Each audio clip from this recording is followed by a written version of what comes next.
Boa noite, boa noite, boa noite, boa noite, muito boa noite. Boa noite a todos vocês que estão aqui na live. Qual é, rapaziada? Beleza? Quem temos aqui?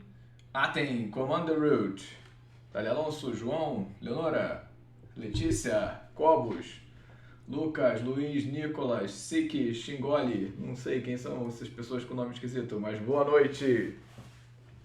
E aí, galera, beleza? Essa aqui é a primeira de uma série de muitas lives que eu vou fazer.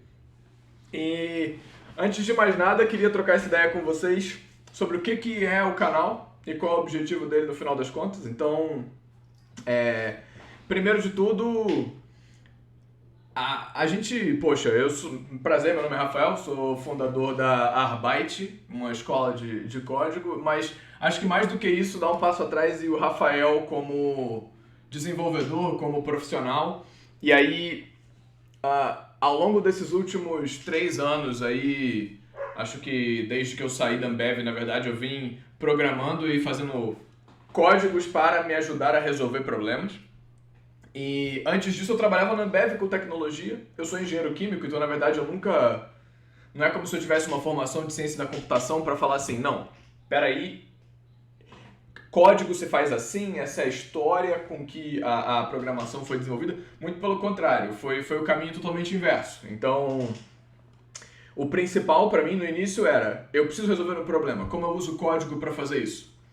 E... boa noite, tô vendo o pessoal entrando aí. Código, no fim, é uma ferramenta e, cara, antes de mais nada, eu pelo menos tive algumas experiências meio traumáticas com programação, não sei se pra vocês foi uma coisa parecida. Então, se você tentou começar a programar pelo C, pelo Pascal, Delphi, Fortran, Java mesmo, é um outro tipo de experiência de programação, assim. No fim das contas, você tem que botar muito... Dependendo de quão alto nível ou baixo nível você tá dentro de programação, a programação é um negócio dolorido, assim. É uma coisa mais intuitiva pra galera que já é meio tecnomaníaco, assim. E não necessariamente é aquela programação que é legal pra quem quer resolver problema.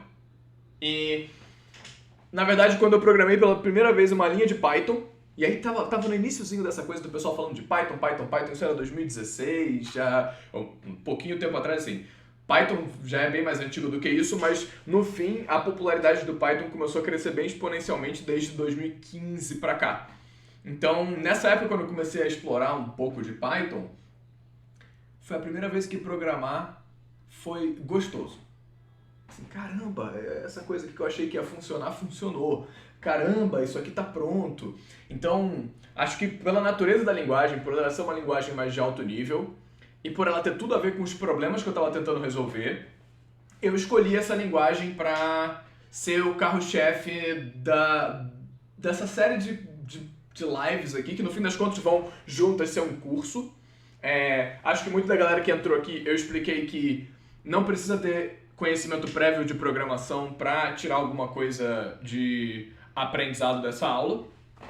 Porém, ele não é como se fosse um curso onde eu vou ficar muito tempo na coisa básica. Eu quero o quanto antes que a gente consiga fazer coisas práticas, resolver problemas. Então, acho que o objetivo de hoje é apresentar por que Python, quem é essa, que linguagem é essa, o que é isso Python, por que foi a minha escolha aqui, né? Então, acho que vai ficar mais claro conforme a gente for fazendo. E bola pra frente. Acho que se hoje a gente entender o que é Python, como que a linguagem se desenvolve, as principais regras, e vocês sozinhos depois conseguirem fazer alguns testes no conforto do lar, o objetivo dessa live de hoje está cumprido, tudo bom? Eu tô vendo aqui uma galera mandando boa noite, Dali, beleza? Pô, muito massa. Eu queria, na verdade, fazer uma pergunta pra vocês. Então, como eu não posso ainda fazer poll aqui na Twitch, eu podia botar uma pesquisa aqui na Twitch, mas isso eu ainda preciso fazer mais lives para poder fazer isso. Então eu vou mandar uma URL para vocês aqui no chat. Se vocês quiserem responder isso, é só uma pesquisa para saber o quanto de contato vocês já tiveram com programação, tá? E, poxa, isso pode me ajudar bastante na hora de acelerar, desacelerar o curso. Se eu entender que, poxa, 80% das pessoas aqui já tem alguma noção de programação, eu posso mudar alguma coisa no caminho para frente.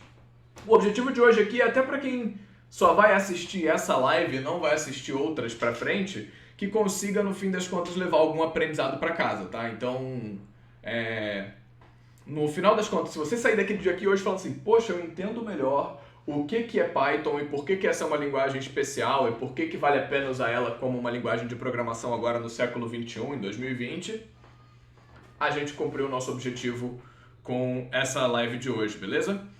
Então, bora! Primeiro de tudo, deixa eu ver o que eu vou compartilhar aqui com vocês. Boa! Eu criei um documentinho aqui só para eu não me perder e não ficar divagando sobre um monte de outras coisas, tá? A gente pode fazer outras lives onde eu vou ficar divagando e falando sobre um monte de coisa, mas hoje especificamente eu queria passar por algumas perguntas aqui. As primeiras delas são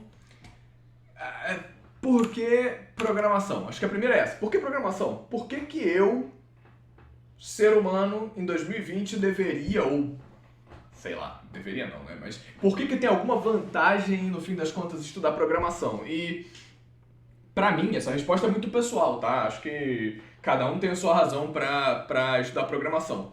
Mas, poxa, hoje cada vez mais o percentual do nosso dia que é informacional, tecnológico, é muito maior do que era 30, 40 anos atrás. E, cara, cada vez mais a interface de o que é mundo físico, o que é mundo virtual é muito menor. E, poxa, do mesmo jeito que se estuda física para entender as leis do mundo de carne e osso, se você não entende de computação, o que acontece é que as coisas ficam meio místicas, assim. Olha lá minha mãe mandando mensagem. Oi, filho! Do mesmo jeito que quando na antiguidade um homem pré-histórico via cair um raio e falava, meu Deus, o que será que está acontecendo aqui? As entidades estão revoltadas conosco. Se você não entende totalmente de tecnologia, quando a tecnologia não funciona ou tem um comportamento inesperado, você acha que os deuses estão conspirando contra você, mas não é verdade. Um computador sempre responde a instruções, tá? E especificamente, eu imagino que boa parte das pessoas que estão aqui falando comigo hoje trabalham em algum lugar e, poxa, geram valor ou para uma empresa ou para uma entidade educacional, para o que quer que seja, você tem uma ocupação da qual vem o seu dinheiro, e nessa ocupação as tarefas são cada vez mais passíveis de automação. Então, caramba, você está fazendo um trabalho onde tem um monte de relatório, você precisa checar o que é aquele relatório, carimbar no lugar certo, copiar daqui para ali.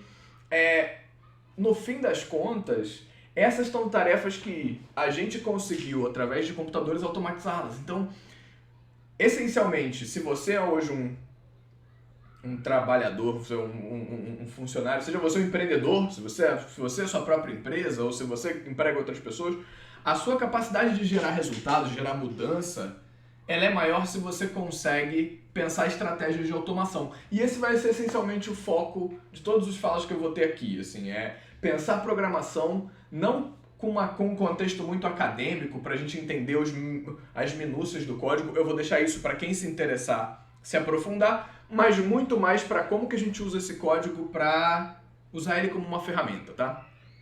Porque Python, acho que eu expliquei um pouco, é uma linguagem super alto nível. E o que significa ser uma linguagem alto nível, tá? Em algum grau, a linguagem de baixo nível, o mais absoluto baixo nível que você pode ir, é o que o computador, no fim das contas, faz com a corrente elétrica que está chegando para ele. Então, vem uma corrente elétrica, esse pulso que pode vir um pulso alternado ou um pulso contínuo, ele vai transformar isso em uns e zeros, e esses uns e zeros nada mais nada menos são do que representação de corrente passando e corrente não passando. E tudo isso que está aqui na sua frente, essa tela em que eu estou falando, a sua conexão com a internet, tudo isso em algum grau é convertido nesses uns e zeros. Esse é o mais baixo nível que você pode ir. Falar, caramba, o que aquele chip, aquela bolachinha de silício ali entende, são esses zeros e uns, e as operações muito básicas que você faz entre eles. Só que nós, como seres humanos, não somos lá as criaturas mais adaptadas a entender isso. Você vê um monte de 0 e 1, você fala, que porra é essa? E a gente não consegue fazer sentido de um bolo de 0 e 1 à la Matrix, Neo, que nem o computador faz. É um outro tipo de cognição, a nossa é de um computador. Então, uma linguagem de alto nível é uma linguagem que cria máscaras em cima desses uns e zeros para que essa linguagem se pareça mais com a nossa fala, com a nossa linguagem natural. E o Python é surpreendentemente alto nível. Quando você lê um código Python, é quase impressionante que você consegue ler e falar assim, nossa, eu tenho razoável noção do que está acontecendo aqui passo a passo, porque as palavras são tão simples quanto print. Então, print é imprimir alguma coisa. Talvez na nossa cabeça pode ser imprimir um papel ou imprimir na tela, mas assim, tá cuspindo alguma coisa para alguém. E aí, você vai ter expressões como if, while, que no fim das contas são se, enquanto, é tipo a linguagem que a gente fala, porém com uma distinção fundamental, tá? E isso é uma distinção que tanto existe no Python como existe em qualquer outra linguagem de programação, senão elas não funcionariam. A nossa linguagem, o português, o inglês, permite um grau enorme de ambiguidade. Então você fala assim, pô, segura a manga aí. Pode ser a manga da camisa, pode ser a manga... Esse é um exemplo batido, né? Mas é um exemplo clássico de ambiguidade. Quando você fala de manga, é a manga da camisa ou é a manga fruta? Ou quando alguém está falando com você está lá com a sua parceira e você acha que você mandou muito bem lavando a louça e fazendo um monte de outras coisas, ela fala assim, obrigado, hein? E aí você fala assim, tem coisa aí? Tem coisa aí, esse obrigado não é obrigado. E aí, obviamente, depende de você fazer uma interpretação acurada daquela ambiguidade, porque nem sempre o que a gente usa na palavra é exatamente o que está sendo expressado. Isso não pode acontecer quando você está falando de uma linguagem de programação. Uma linguagem de programação não pode ter ambiguidade, porque o computador é uma anta para ambiguidade. Para tudo que ele é muito bom, o que ele não é bom é fazer uma interpretação ambígua de algo. Assim, acho que nesse contexto ele quis falar isso, quis falar aquilo. Hoje, dia 8 de outubro de 2020, a gente ainda não tem uma boa ferramenta para lidar com ambiguidade quando se trata do contexto de computadores. E talvez a gente esteja bastante tempo ainda longe disso. E o Python vai ser a nossa ferramenta que é o mais próximo da nossa fala, mas que ainda assim é aprazível de escrever e permite que a gente automatize tarefas. Então beleza, acho que eu já falei um pouco do por que Python e o que é Python. Python é uma linguagem de programação. Fala Python. Python igual a Python. Como queira. Meu Deus do céu, não sei nem como reagir a isso. No fim das contas, vocês vão ver outros exemplos de linguagens de programação. Vocês podem, ter outras linguagens de sua preferência. C, Java, JavaScript, C++. Vocês podem escolher. O Python vai ser uma ótima droga de entrada. Da mesma maneira que fala que a maconha é a droga de entrada, o Python é a droga de entrada para eventualmente você um dia estar lá no assembly brabo, perdido nos zeros e uns. Tudo isso começa pelo Python, tá? É assim que começa. A juventude se corrompe no Python e acaba em coisas muito piores. O Python também hoje é a linguagem de programação que está mais equipada para que a gente possa trabalhar com uma coisa muito da hora que é inteligência artificial. E aí todo mundo fica assim, inteligência artificial, isso e aquilo, modelo preditivo, machine learning. Você, fazendo esse curso aqui, vai poder, em algum grau, no fim de uma certa trajetória, realmente fazer machine learning, e não só ficar falando que nem esses gestores de empresa aí que ficam assim, não, machine learning, e no final das contas não sabe nem o que está acontecendo por trás. É ótimo saber o que está acontecendo por trás, pelo menos para dizer assim, não, isso é difícil, isso demora 20 dias para fazer, ou não, isso aí 2 linhas de código sai. Eu espero que, com o que a gente for seguir aqui, vocês criem um pouco dessa noção, tá? Rodrigo perguntou, a ideia desses vídeos é realmente codar junto? Mesmo que seja coisas básicas?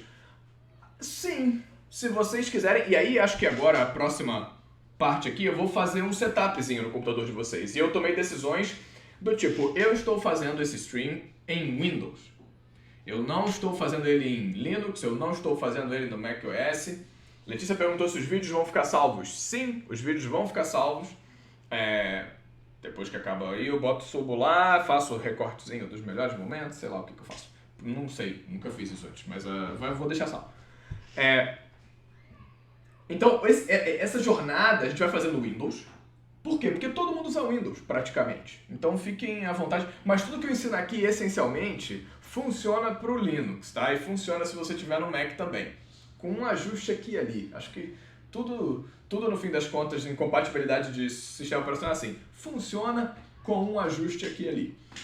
A gente vai ter 3 ferramentas principais, tá? Ao longo dessa conversa aqui. Depois a gente vai botando mais coisas, mas por hoje, assim, o VS Code. O que é o VS Code? Cara, o VS Code é essencialmente o lugar onde a gente vai escrever o nosso código. É isso aqui que vocês estão vendo, tá? Eu vou ensinar como a gente faz para baixar ele e ter ele no nosso computador. A gente precisa instalar o Python. Então esse aí, cara, eu vou no site do Python mostrar para vocês como faz essa instalação. Mas pode ser que vocês já tenham até ele instalado no computador. E vocês vão ter um Windows. O Windows que vocês estejam usando, 7, 8, 10... Acho que não tem mais ninguém usando o Windows XP, mas assim, se tiver, boa sorte. Então a primeira coisa que eu quero saber é, se vocês, vamos checar se vocês têm o Python aí, tá? E um jeito de fazer isso é você abre um terminal. E o que é um terminal? Poxa, você pode ir lá no seu, essa telinha aqui, tá? Se você for lá no Windows, clicar no iniciar ali ou naquela barrinha de busca e procurar PowerShell, que é esse aqui que eu estou usando, escrever exatamente isso aqui, PowerShell, você consegue abrir um desse. E para saber se você tem o Python ou não, você vai pegar aqui e vai escrever assim, Python, tracinho, menos, version. No meu caso, isso deu 3.7.6, ele está me falando qual é a versão desse Python. Se eu não tivesse o Python instalado aqui, o que aconteceria ele ia me dar uma mensagem de erro. Então quem ainda não tem o Python vai receber uma mensagem de erro e tudo bem, que bom. Porque aí significa que você não tem mesmo, que você vai ter que baixar depois. Se eu tivesse, em vez de menos version, escrito só Python, o que ele ia abrir para mim é um console específico do Python, onde a gente pode escrever código de Python aqui. Mas a gente não vai fazer isso agora, a gente vai lá no caminho da instalação, beleza? Vou sair aqui.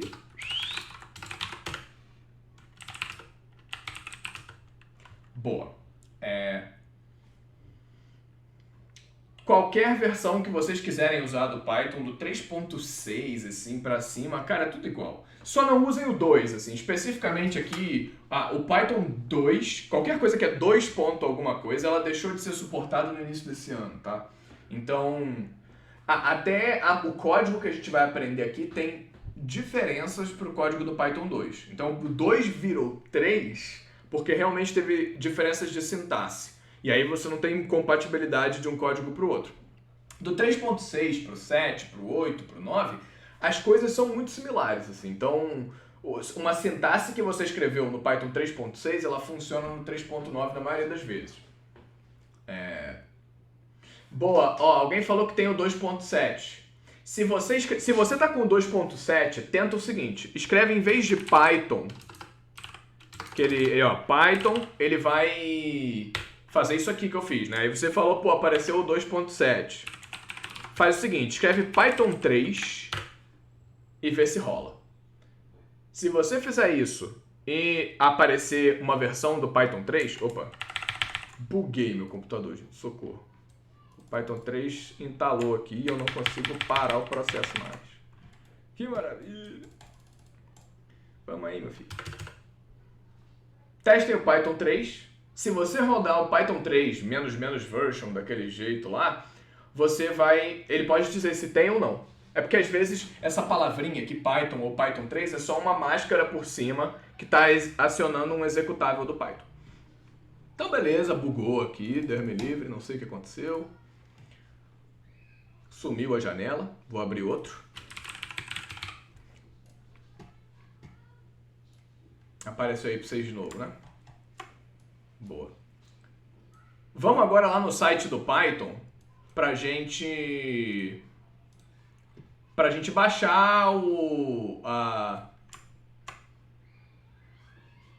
pra gente baixar a versão correta do Python para nosso computador. Então, para quem não tem aí, esse é o momento de fazer o setup bonitinho. Boa. O pessoal tá me avisando aí que saiu da pasta do projeto, não tem problema. Vamos agora. Pô, aqui é a parada que eu mandei lá pra vocês, né? Da pesquisa. E... deixa eu ver, refresh results. Pô, legal, ó. Já programo em outras linguagens, mas não em Python, 3 votos. Sem mais ou menos lógica, uma coisa ou outra, não tem experiência nenhuma com programação, já programo bastante Python. Ninguém, então legal, não tem nenhum super versado aqui no Python. Mas só 5 pessoas responderam, então se vocês quiserem... eu não sei se quem entrou aí depois perdeu a URL, eu vou mandar para vocês de novo. Para vocês irem respondendo, tá? Tá aí no chat, quem quiser responder e não respondeu ainda. Ah, mas, cara, como é que a gente instala o Python? Então, pô, vou lá no Google, vou escrever Python, e provavelmente o primeiro resultado que vai aparecer é o python.org aqui. Você vai lá em Downloads e baixa o Python, para Windows no caso, né? Ele vai automaticamente pegar aí. O Python atual é esse 3.9.0. Salva, ele já vai, se você quiser naquele estilo boi louco assim, sair dando next, next, next, você vai ter uma instalação do Python funcional no seu computador, tá? E aí, a outra coisa que eu falei que a gente precisa ter é o VS Code para escrever o código. Não é obrigatório isso, tá? Porque você pode usar isso aqui que a gente chama de IDE. Isso é uma interface de... é um ambiente de desenvolvimento integrado, IDE, não é isso? Integrated Development Environment, acho que é isso. Que é um lugar onde você escreve código e você também pode rodar esse código. Ele te ajuda. Ele não é só um editor de texto, porque podia ser tipo o Notepad, a gente vai lá e escreve Notepad, escreve um texto, ele não te ajuda em nada, assim, ele só vai botar caracteres ali um depois do outro e vai salvar isso como extensão. Pode ser, você pode programar num programa desse, mas é horrível, é hercúleo. Você quer se matar toda vez que você faz isso. Então eu recomendo que você use uma IDE. A gente pode usar, existem várias IDEs possíveis. Uma delas é o VS Code, mas você poderia usar o Sublime, o Atom. Todos eles são ótimas opções, tá? O PyCharm, então, pô, todos eles são boas opções. Ó, vou dar aqui em cima. PyCharm. Para Python é uma ótima opção. Que ele já, cara, traz funcionalidades bem legais para quem está desenvolvendo Python. E vou botar aqui o VS Code também. O que eu estou apresentando para vocês ali é o VS Code, tá? Esse é um projeto open source, que é desenvolvido e mantido pela Microsoft. Não confundir ele com o Visual Studio, tá? O Visual Studio mesmo é uma baita de uma ferramenta robusta, com um monte de coisa por trás, gigantemente pesada. Aqui a gente está falando de uma ferramenta open source só para botar o nosso código lá. Como a minha internet está avacalhando aqui, bom, primeiro eu vou aqui, ó, o PyCharm, vocês podem baixar ele, olha a carinha. Escreve lá, ele autocompleta o que você está botando no código. É bom por isso, sabe? Tipo, você tem uma ajuda na hora de desenvolver. E o Visual Studio Code também é uma carinha parecida, né? Tudo fundinho preto, letrinha colorida, e aí você vai customizando do jeito que você quiser. Mas eu agora vou, na verdade, usar o Python de uma maneira mais rústica, assim. Então eu vou lá de novo no terminal. Aquela telinha lá que a gente estava vendo antes, a letrinha tá boa para vocês verem aí, ou se tá ficando pequeno? Porque eu quis botar um negócio meio jamanta assim, porque para não ficar com a resolução ruim. Tá aí. Tá de boa, beleza. A primeira coisa que eu vou fazer aqui é abrir o Python. Beleza, aqui ele abriu, falou que o meu Python é o 3.76, quem baixou agora baixou o 3.9. E o que é interessante do Python? Eu vi que boa parte da galera aqui tem alguma experiência já de programação. Esse aqui é um console, cada linha dessa você pode escrever um código de Python. Então, eu vou escrever coisas aqui do tipo, poxa, o Python pode ser uma calculadora. 33 mais 98. E quando eu rodo isso, ele já imprime embaixo o resultado para mim, que é o 131. Bom, é uma conta. Eu poderia fazer assim, 900, sei lá quanto, número horrível, dividido por 5. Pô, que legal, terminava com 5, deu até um número redondo, mas e se dividir por 6? Ah, deu um número quebradinho ali do lado. Posso fazer conta no Python, isso é expressões. Eu posso, se eu quiser imprimir uma mensagem na tela, o comando no Python é o print. E aí aqui a gente vai, quem tem experiência com JavaScript aí pode lembrar que no JavaScript o console.log funciona, mas essencialmente aqui a gente vai usar para quase tudo o print. E aí vou fazer o print do bem-vindos a Twitch. E aí ele manda essa mensagem na tela. Que a princípio parece um negócio idiota, né? Porque por que você está querendo escrever embaixo essa mensagem? Sendo que em cima... Então, a razão da gente estar fazendo isso é que o Python, assim como outras linguagens de programação, tem o conceito de variáveis. Então eu posso pegar, dar um nome para uma variável e assinalar um valor para ela. No caso, eu vou criar uma variável aqui chamada num, de número. E ela vai ter o valor de 256. Quando eu rodo isso, sumiu. Não apareceu nada depois, né? Essencialmente, o que o console, nesse caso aqui, o código, o interpretador do Python está fazendo? Ele foi lá dentro, pegou um espacinho na minha memória, colocou o número 256 ali dentro e falou assim, esse espacinho aqui chama num. Se eu vier aqui e fizer print num, ele fala 256. Então, eu só criei um nome e coloquei um valor ali dentro. O operador no Python de assinalar um valor é esse igual aqui. Do lado esquerdo você coloca o nome da variável, do lado direito o valor que você quer colocar dentro dela. Quem já programou em linguagens mais baixo nível e principalmente linguagens estaticamente tipadas, vai perceber que eu não precisei dizer para o Python o que eu ia botar dentro daquela variável. Eu não precisei falar assim, ó, tá vindo um número inteiro aí. Ó, tá vindo uma palavra de grande. Tá vindo um texto bem-vindo a Twitch. Eu não especifiquei isso para o Python. Isso é porque o Python é uma linguagem de tipagem dinâmica. Outra coisa, se você fizesse essa mesma operação aqui numa linguagem diferente, normalmente as linguagens precisam que você declare uma variável antes de sair usando ela. Então, num igual a 256, em várias outras linguagens não é uma operação de criação de variável. O normal para linguagens de programação é te responder o seguinte, olha, beleza que num igual a 256, mas quem é num? Eu nunca ouvi falar dessa variável na minha vida. Então, o Python, quando você fala para ele uma variável que ele nunca encontrou pelo caminho, o que ele vai fazer dado que essa variável não está aqui em cima, eu não botei nenhum lugarzinho dentro da memória para ela, eu vou criar um novo lugar na memória e colocar o valor que está sendo passado ali dentro. E depois, se alguém quiser colocar um outro valor em cima, então eu vou fazer assim, num igual a Rafael de Souza, ele também funcionou, ele não reclamou, ele foi lá e, do mesmo jeito que eu sugeri, que era 256, agora eu sugeri que é Rafael de Souza. Ele falou, pô, mas antes era um número, agora é um texto. Vamos ver se mudou alguma coisa. Print num. Perfeito, Rafael de Souza. Então, o Python é uma linguagem promíscua no sentido de que ele permite que você coloque, você mude o tipo de dado que está armazenado dentro de uma variável. Para quem nunca programou, isso parece uma coisa assim, foda-se, é uma variável, você pode botar qualquer coisa ali dentro.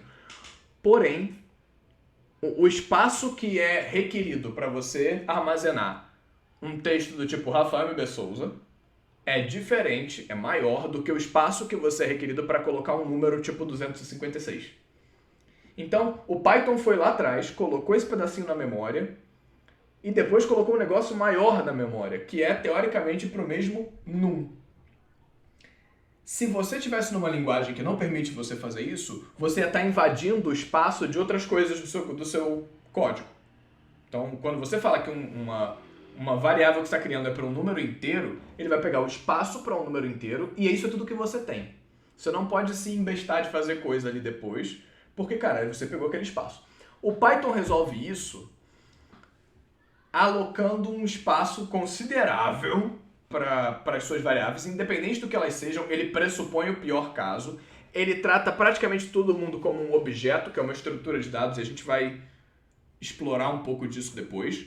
Mas o importante é que vocês podem saber que, independente do que vocês queiram colocar numa variável, vocês podem criar um nome para ela e mandar ver.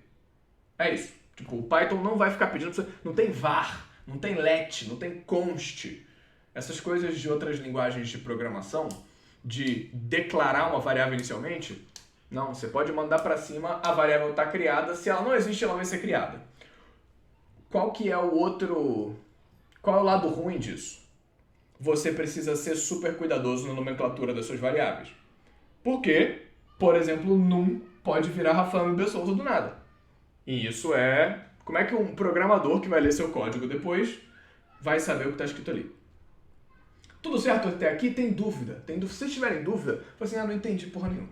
Vai falando aqui no chat, que eu vou pegando, não tem problema nenhum, eu vou acompanhando aí o que vocês estão falando, beleza? Então beleza, a gente já sabe criar variável, a gente sabe fazer textinho assim, e é legal que você pode fazer até operações entre as... Você pode fazer operações com as palavras, então... Tô aqui, eu vou mexer numa string. Uma string é essa sequência de caracteres, tá? Sequência. E você pode multiplicar uma sequência de caracteres por 5. Ele faz sequência, sequência, sequência, sequência, sequência. Faz tipo um funk de vários caracteres em sequência, sequência, sequência. Pra que isso pode ser bom, por exemplo? Sei lá, quando eu tiver que escrever 1 milhão de vezes a mesma coisa. Poxa, essa é uma funcionalidade boa do Python para fazer isso. Beleza. Como a maioria das pessoas aqui tem alguma experiência com programação, eu vou acelerar. Até agora, tudo que eu estou fazendo direto no console do Python. Aqui tá vendo? Isso aqui é uma interface onde eu crio variáveis, faço coisas... Eu posso fazer uma estrutura de repetição aqui dentro e, obviamente vocês não entendem, mas tipo... For... I in range, aí vou botar 0 a 10, 2 pontos, aí tá, eu posso fazer um código completão aqui, do jeito que eu faria na ideia e rodando ele, e isso aqui, essencialmente as coisas que eu vou criando vão ficando na memória e eu posso recuperá-las. Isso aqui é ótimo pra quê? Pra protótipo. Então eu tô vendo aqui, baixei um negócio aqui na internet, eu queria ler ele, então eu vou aqui e direto escrevo o código aqui. Mas de verdade, como é que 99,9% das vezes vocês vão estar desenvolvendo código? Vocês vão desenvolver o código em um arquivinho e vão rodar esse arquivo depois com o interpretador do Python. Então eu já vou passar para essa abordagem, tá?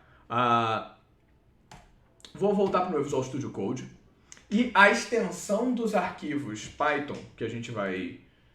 Acho que só o último ponto que vale eu comentar antes da gente começar a fazer um código desse é, cara, o que dá pra gente fazer essencialmente com Python? Quais são as aplicações, de fato, dessas coisas? O que você está falando aí, multiplicar um número pelo outro e tal? Acho que para quem já viu programação, isso é mais trivial de conseguir imaginar as possibilidades, mas para o Python especificamente, é um trabalho muito simples de fazer essas coisas aqui. Então, por exemplo, transformar todos os anúncios de iPhone dos últimos 3 meses do Mercado Livre numa planilha e calcular quais ofertas estão melhores e te avisar. Cara, o Python faz isso com uma facilidade enorme. Eu garanto que não leva 100 linhas de Python fazer isso. Daí, enviar um relatório para o seu chefe com os resultados consolidados de venda do dia, via e-mail e um lembrete para ele também no WhatsApp. Cara, é um script de Python. Assim, é um negócio que você vai escrever o código, no fim do dia ele vai puxar dados de fontes diferentes, vai consolidar num formato amigável, que pode ser uma planilha, pode ser sei lá o quê, vai mandar um aviso no WhatsApp dele. Gente, isso aqui, a Dali tá falando aqui que ela já tá convencida. Isso aqui, para time de vendas, para time de marketing, para time que faz uma rotina de performance, é maravilhoso. Porque em vez de você ficar gastando 1 hora por dia de trabalho, você gasta 2 horas de trabalho uma vez e o relatório está pronto para sempre. Outra coisa, você pode identificar quais fotos do seu computador tem você nelas. Para quê? Sei lá. Não sei muito bem para que seria a aplicação. Ou quais fotos do seu artista favorito. Eu quero ver quais fotos tem o Brad Pitt no Google. Você pode usar o Python para isso. Python consegue... Rodrigo deu uma aplicação legal. O Python pode rodar na Arduino, né? Você pode fazer uma interface com uma plaquinha Arduino. Vou pegar minha Arduino aqui para mostrar para vocês. Então, Arduino, para quem não sabe, é uma placa lógica de automação. E... Caramba, ela é azul aqui para mim, mas como acho que eu botei um efeito na câmera, ela tá verde. E você pode fazer um monte de automação. Ela pode fazer uma estação meteorológica, pode, sei lá, botar a luz do seu quarto para desligar quando bate palma. Umas coisas dessa de maluco. Você pode com Python também. O Python é uma linguagem como outra mais robusta qualquer. Então você pode fazer um blog completo, um e-commerce para vender coisa. O Python é uma linguagem tão robusta de back-end quanto é um PHP. Com a vantagem de que a gente pode usar ele para inteligência artificial e tudo mais. E você pode, acho que a última aplicação, a aplicação pela qual a gente já usou algumas vezes, é fazer um robô para votar no seu candidato favorito da Fazenda, do Big Brother. Então, caramba, não aceito que a Jojo Todinho vai perder a Fazenda. Você vai lá e bota... Eu nem sei se na Fazenda é assim que vota, para falar a verdade, mas você bota lá um robô para ficar votando. Então, beleza. Sem mais delongas aqui de aplicações, vamos criar o nosso primeiro script do Python, tá? Eu tô aqui no meu VS Code. Acho que tem uma galera aqui que já tem VS Code, porque eu vi que é um pessoal que fez o curso da Arbeit. Quem não instalou ainda aí, quiser instalar, fica à vontade. Eu vou criar um novo arquivo. E esse arquivo vai ser o meu primeiro script.py. PY. A extensão dos arquivos dos arquivos do Python, são arquivos texto normal, são .py. Uma pergunta boa que o João Pedro... e aí, João fez aqui o PowerShell é uma ideia também? Não. O PowerShell é um shell, é uma interface de linha de comando para você poder mandar comandos para o seu computador. E aí, qual é a origem histórica do shell, né, desse negócio aqui? Lá atrás, quando o Windows era em base DOS, de fato você tinha essa máscarazinha aqui, que a gente usa o mouse em cima e tal, né? Mas todos os processos relevantes aconteciam nesse sistema de fundo chamado MS-DOS. E o que todos esses programas estavam fazendo era mandar coisas de linha de comando para ficarem interagindo ali atrás. Então, durante muito tempo, o Windows ele é revolucionário, esse nome tem a ver com isso, porque ele dá pela primeira vez uma interface gráfica para o usuário mexer, né? Isso aqui é muito mais intuitivo. Mas naquela época de programação, pensar que você ia pegar um dispositivo tipo esse, mandar ele para lá e para cá, e na tela isso aqui ia seguir, não era assim. Programação sempre foi, programação, né? Computação, usar computador sempre foi escrever um texto, e esse texto faz algo. E o algo que volta para você é um resultado de texto também. Então você interage com o computador assim. Beleza? Eu queria hoje... Então, aqui no nosso primeiro script, eu vou fazer um script bem básico de variáveis e tudo. E aí eu vou criar umas listas também para a gente poder ter uma estrutura de dados um pouco mais avançada para a gente usar. Eu acho que se a gente entender, basicamente... variáveis, listas e dicionários, vocês já entendem boa parte do que está por trás do poder do Python.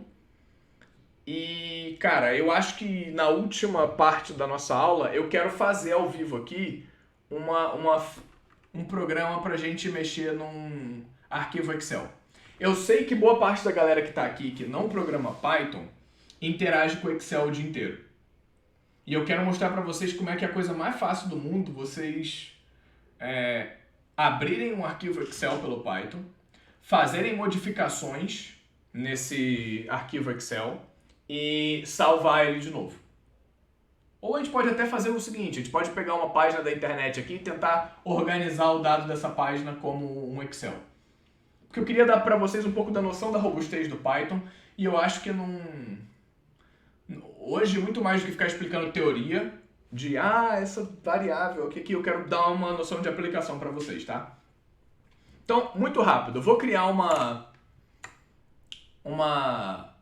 cadastro aqui. Então, no Python, quando você quiser fazer um comentário, e o comentário é um texto do seu código que não faz nenhuma instrução, ele só serve para a pessoa ler depois e entender que aquilo é aquilo, eu vou fazer agora aqui um cadastro de um novo usuário. O que isso significa? Vamos fazer o cadastro desse usuário. O nome dele é igual, vou pegar a última pessoa que mandou aqui, o Rodrigo. Rodrigo MW. No Python, para você criar uma string, você precisa colocar entre aspas o que você está escrevendo aqui, tá? Pode ser aspas duplas ou pode ser aspas simples. O Python é agnóstico quanto a isso. O importante é que você mantenha a consistência. Se você está usando aspas simples, continue usando aspas simples. Se você está usando aspas dupla, continue usando aspas dupla. Tem casos em que você vai ser obrigado a usar uma ou outra. Então, por exemplo, vamos supor que eu quero armazenar um texto que tem aspas simples nele. Você vai precisar usar aspa dupla para que a aspa simples não seja considerado o fim da string. Tá? Então, Rodrigo MW. Idade. Rodrigo, quantos anos você tem? Fala aí pra nós.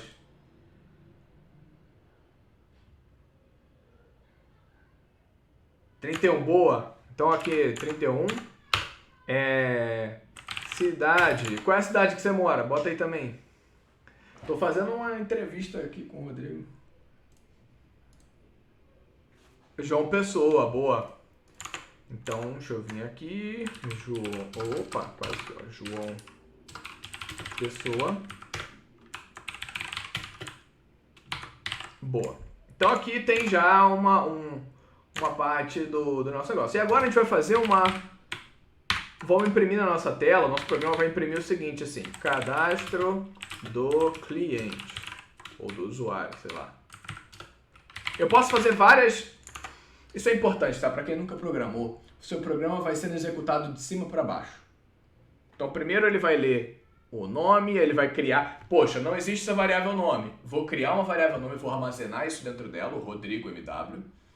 Idade, cidade, estado. Ele está criando essas variáveis uma por uma. Depois ele vai imprimir o cadastro do cliente e depois ele vai imprimir o que vem embaixo. O que vai vir aqui embaixo? Eu vou botar assim. O usuário se chama... Agora, como é que eu junto o nome do Rodrigo com o que está escrito ali? Eu vou dar um maisinho. Você pode usar o mais para concatenar uma string na outra. E o que ele vai fazer é pegar o início de uma, grudar na outra, e é isso. Esse mais aqui, então, eu vou pegar. Se chama Rodrigo... Opa, não. Nome. Sequelei. Daí, o que mais? Vou continuar o texto. Ponto. Ele tem... Aí, idade, anos. Continuar aqui. Aí vou dar uma quebra de linha. Para você quebrar a linha lá, a gente pode fazer duas coisas. Ou eu posso botar um outro print embaixo, ou eu vou fazer um /n. O que significa esse /n, contra /n? Isso é um caractere de escape para o enter. Então, quando o seu shell ler isso ali, ele vai falar, então isso aí é como se fosse um enter. Beleza? Toda vez que vocês verem uma contrabarra dessa, ou contrabarra, sei lá, peraí, como é que eu faço isso? Tá espelhando. Uma contrabarra alguma coisa é um caractere de escape no Python. E em outras linguagens também, tá? Ele tem idade anos. Ele mora na cidade de... Agora sim, vou concatenar aqui cidade. / estado. Maravilha? Vai funcionar ou não vai? Chat aí, vamos lá. Vai funcionar ou não vai? Respondam aí, sim ou não? S de sim, N de não.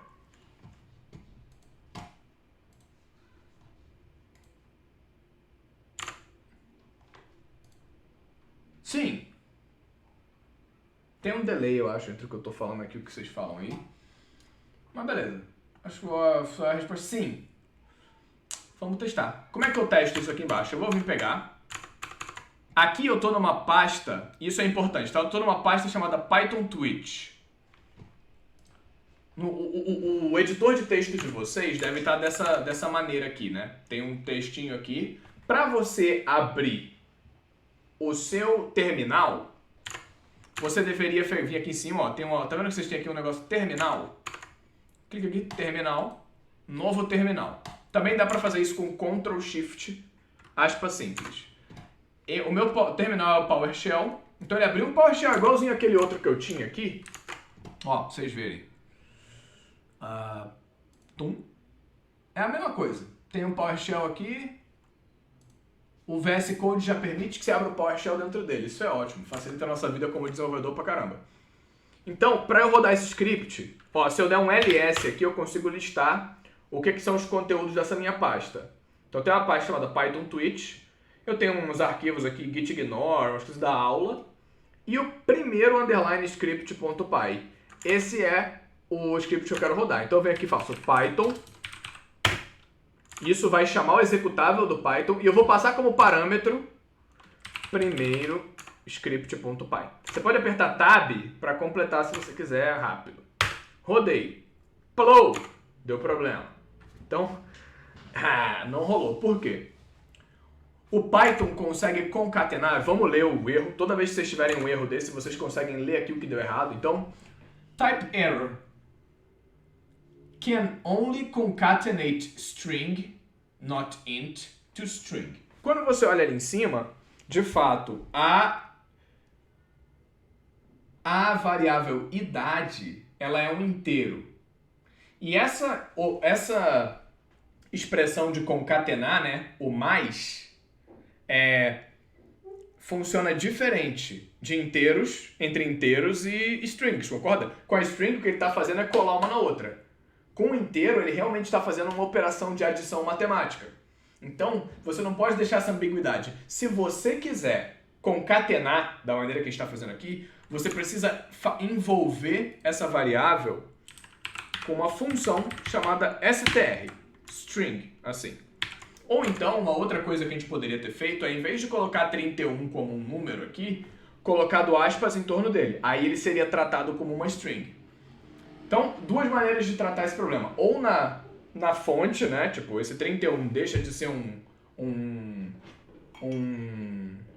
inteiro e passa a ser uma string. Ou então, a gente pega, não importa se ele é uma string ou não, na hora que a gente for exibir, a gente transforma ele em uma string. Eu gosto mais dessa abordagem, tá? str é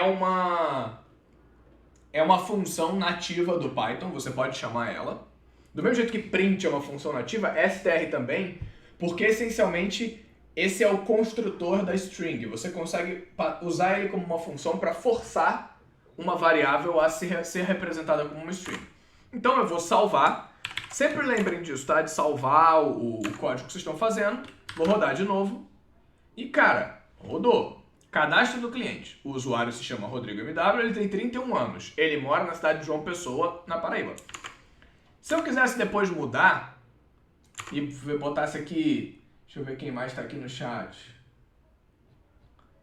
Ó, Leonora M. Braga. Então, vou aqui. Leonora M. Braga. Idade. 40. Dei aquela moral, minha tia. Cidade. Ela tá morando em Braga agora, Lisboa, Porto. Tia, qual é a sua cidade agora? Não lembro qual é a sua cidade que você mora. Que é em Portugal, nem vai fazer sentido o negócio do estado aqui. Arranjei problema pra mim. Tive que botar a idade da minha tia. Tive que botar a cidade que ela mora, que eu não lembro, porque ela se mudou em Portugal. E o estado, eu não sei qual é o estado que Braga fica. Qual é o estado que Braga fica dentro de Portugal? Então, ó, não vou botar aqui estado assim, não. Vou botar Portugal. Pronto. Que aí já... É assim que começam os bugs de sistema. Você bota você bota um país onde era para ser um estado, aí depois o pessoal lá tá debugando, não consegue. Mas beleza, tudo bem, aqui para apresentar a linguagem pra gente. Vou rodar. Olha que interessante, mudou tudo aqui, ó. Mora na cidade de Braga, Portugal. É distrito, Braga, distrito de... boa. Braga, beleza. Que massa. Então a gente pode mudar as variáveis ali, o negócio imprimir e, cara, a gente tem a nossa funçãozinha salvo nosso script.py. Tá faltando alguma coisa ou não? Alguém tem alguma dúvida? E aqui nesse ponto, vocês podem falar se vocês têm dúvida aí, porque aí eu vou passar para umas coisas mais práticas mais para frente, tá? Que aí é bem aplicação mesmo. Eu vou pegar e vou fazer um código onde a gente consiga, de algum jeito, puxar um dado que está numa planilha, mexer nesse dado e salvar uma nova planilha. Aliás, algum de vocês tem uma aplicação aí que queira fazer? Fala assim, poxa, eu tô precisando fazer um negócio aqui no trabalho, ou eu tô precisando criar criar um negócio que não tá rodando bem. Vocês podem sugerir, a gente faz aqui, que é bom que já mata o trabalho de vocês. Mas beleza. Então, boa. Essa é tem uma coisa que eu acho que vale a pena a gente conversar aqui antes da gente ir para uma parte mais prática. Eu vou falar de duas estruturas de dados que são cruciais no Python. A primeira delas é uma lista. No Python você pode criar uma lista. Então, vou pegar o caso da Leonora, que eu botei o cadastro dela aqui. Eu vou também pegar uma lista de parentes. E parentes é diferente de parente, né? Parente é uma pessoa. Aí você pode botar um nome parente. Mas e se eu quisesse botar uma lista de vários parentes? Nomes parentes. Assim, nomes, underline, parentes. O que é nomes, underline... Por que eu botei esse... Por que eu botei esse underline ali e tal? No Python, a convenção de nomenclatura de variáveis é essa. É o que se chama de snake case. Eu acho que é isso que é o nome. Mas basicamente você separa as palavras por esse underline, tá? E você não coloca a letra maiúscula nas suas variáveis. Outra possibilidade, por exemplo, no JavaScript o pessoal usa o camel case, que a gente chama de... Seria nomes parentes. No Python a gente vai usar a convenção de cima, tá? Nomes, underline, parentes. O João tá com a dúvida. Dúvida conceitual. Python é a linguagem de programação, tipo VBA, perfeito. Python é a linguagem. IDE é o ambiente onde você programa, tipo aqui. Esse aqui é um programa que você escreve, mas você pode rodar o código ali também nele. E aí os exemplos de IDE são VS Code, Sublime, Atom, Notepad++, já começa a ser não é tanto uma IDE, mas... Beleza? E o PowerShell, Shell, sei lá, são Command Line Interface. É um console. O que é um console? É um CLI que a gente chama assim, CLI. É uma interface de linha de comando, onde você vai escrever comandos ali e vai poder rodar programas a partir dela. Tem uma linguagem própria. Tá? O Shell essencialmente te permite se comunicar com o seu sistema operacional e rodar coisas tanto na camada de sistema operacional quanto na camada de aplicação. É isso. Por enquanto, o Shell só vai ajudar a gente a rodar as nossas coisas que a gente está escrevendo em Python, tá? Não vamos entrar tanto assim na diferença conceitual aqui. Acho que com o passar do tempo fica muito mais claro o papel de cada coisa no desenvolvimento.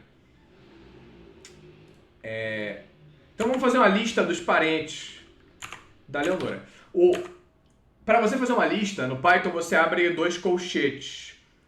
E aí eu vou botar vários itens dentro dele. O que é o barato de uma lista? Você pode, com uma variável, ter vários elementos em sequência. E depois você pode acessar esses elementos, tá? Então, primeiro, nome dos parentes. Rafael, eu sou parente da minha tia.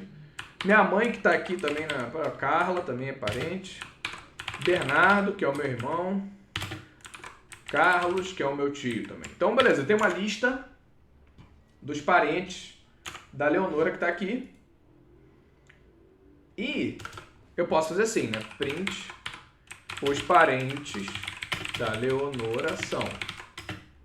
Aqui, em vez de botar Leonora, né, vamos botar... Tô fazendo um negócio tudo sem convenção. Em vez de ser Leonora, vamos botar nome. E aqui eu boto para imprimir a lista. Nomes parentes.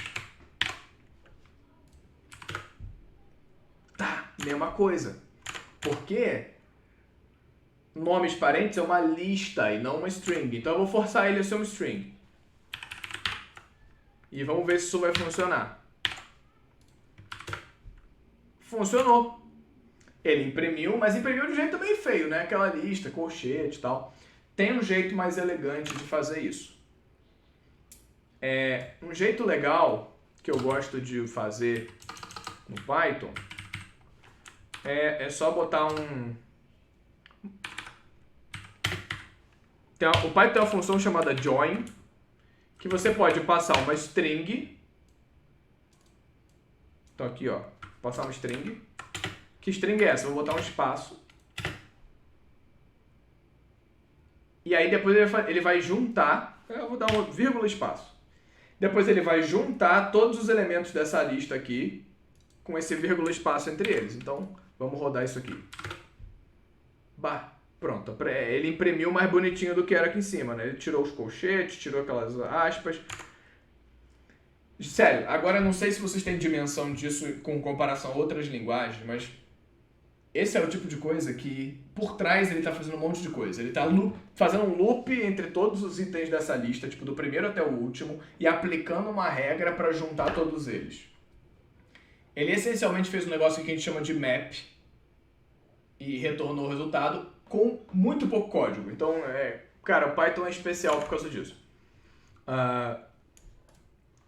Mas beleza, tô com uma lista, e se eu quisesse acessar... Então eu vou deixar isso, vou comentar isso aqui. Se eu quisesse acessar o terceiro item dessa lista, eu poderia fazer assim. Nomes parentes. E aí existe uma sintaxe que é esse colchete depois, e eu boto aqui um número.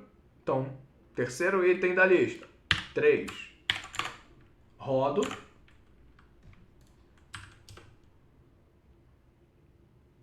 Tem 40...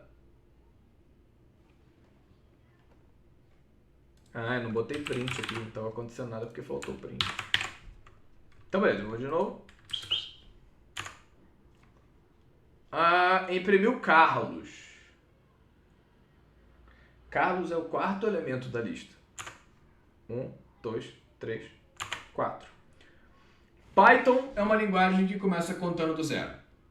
Então, o 0 é o Rafael, o 1 é a Carla, o 2 é o Bernardo, o 3 é o Carlos. Se eu pegar aqui e fizer, em vez de 3, 2, vai aparecer Bernardo ali. Então, beleza? Quando você usa lista? Quando você precisa de elementos em sequência. Tudo ok? Agora eu vou passar uma última estrutura de dados. E, cara, de verdade, com essas 3 coisas, variáveis, listas e o que eu vou ensinar para vocês agora, que são os dicionários, vocês estão resolvidos em 80% das aplicações do Python, tá?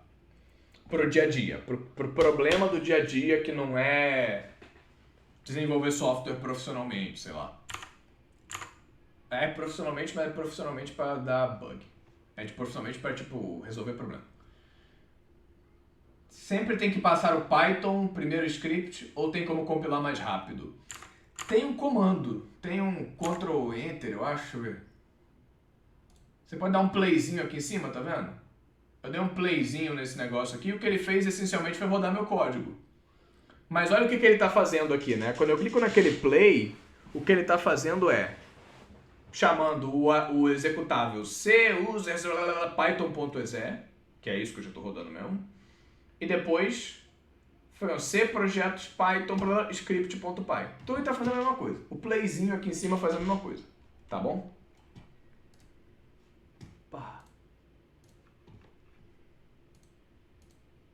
Beleza, voltei lá pro outro. Vamos construir um dicionário agora. Então a lista é uma estrutura sequencial.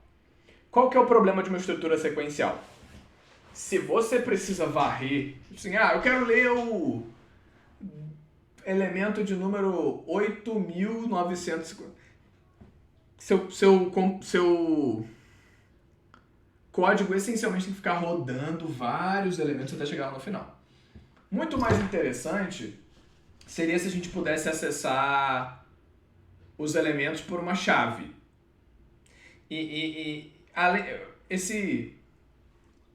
Essa é uma estrutura de dados que em computação é chamada map, mas por enquanto eu quero ensinar muito mais a construção dessa estrutura porque ela vai ser útil em várias outras ocasiões, tá? Então, beleza, a gente aprendeu aqui em cima a fazer a lista, aqui embaixo a gente vai aprender a fazer o dicionário. Então, eu vou chamar esse dicionário de pessoa. E qual é a diferença do dicionário para uma lista? Numa lista, você acessa os elementos dela por números. Então, um número 0, o número 1, o número 3 vão retornar o Rafael, a Carla, o Carlos. No dicionário, você acessa os valores pelas chaves e você dá uma string para aquela chave. E isso permite a gente criar uma baita de uma estrutura legal. Então eu vou dar um exemplo aqui. Pessoa. Eu posso criar, por exemplo, uma propriedade chamada nome. E o nome aqui vai ser o do JP Belmonte. A idade, eu vou chutar que o João tem a mesma idade que eu, 28. Opa, eu botei entre aspas aqui, né? Eu vou botar o 28 inteirão, não. A cidade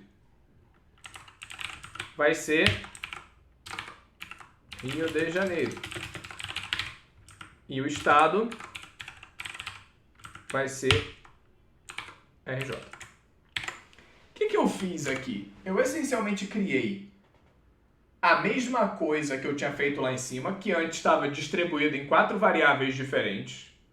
E eu botei tudo isso dentro de uma variável só, que é o que a gente chama de uma estrutura de dados. E depois eu vou conseguir, pelo Python, acessar esses dados. Então, por exemplo, se eu quisesse pegar a idade dessa variável pessoa, como que eu poderia fazer isso? Alguém tem uma sugestão?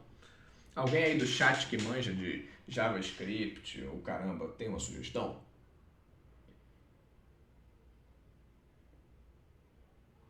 Pode sugerir errado mesmo, escrever aí qualquer coisa. No outro a gente fez com um número inteiro, né? Goldlink sugeriu pessoa.idade. É ótimo, a sintaxe no JavaScript seria assim, né? Vamos tentar aqui, print pessoa.idade. Bora. Pá, dicionário não tem atributo idade. Alguém tem uma outra sugestão?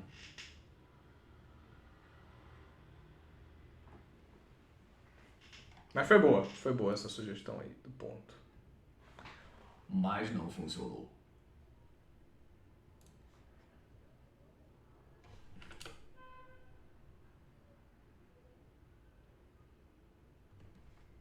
Bom, eu vou dar o spoiler aqui. Em um a gente acessa pelo número inteiro. No outro a gente pode acessar pela mesma maneira, só que usando uma string. Então aqui eu vou fazer pessoa, abre colchete, idade. Boa. E quando eu rodar aqui, 28. Aí olha que maneiro. Em vez de a gente fazer lá em cima o cadastro do cliente com um cacetão de variável, a gente pode pegar essa pessoa, colocar aqui, deletar esse pampa de coisa aqui. E aí, em vez de nome aqui, o que a gente deveria colocar? Bom, o João perguntou, ele reconhece que é dicionário pelos colchetes? O que está dizendo que essa variável aqui é um dicionário?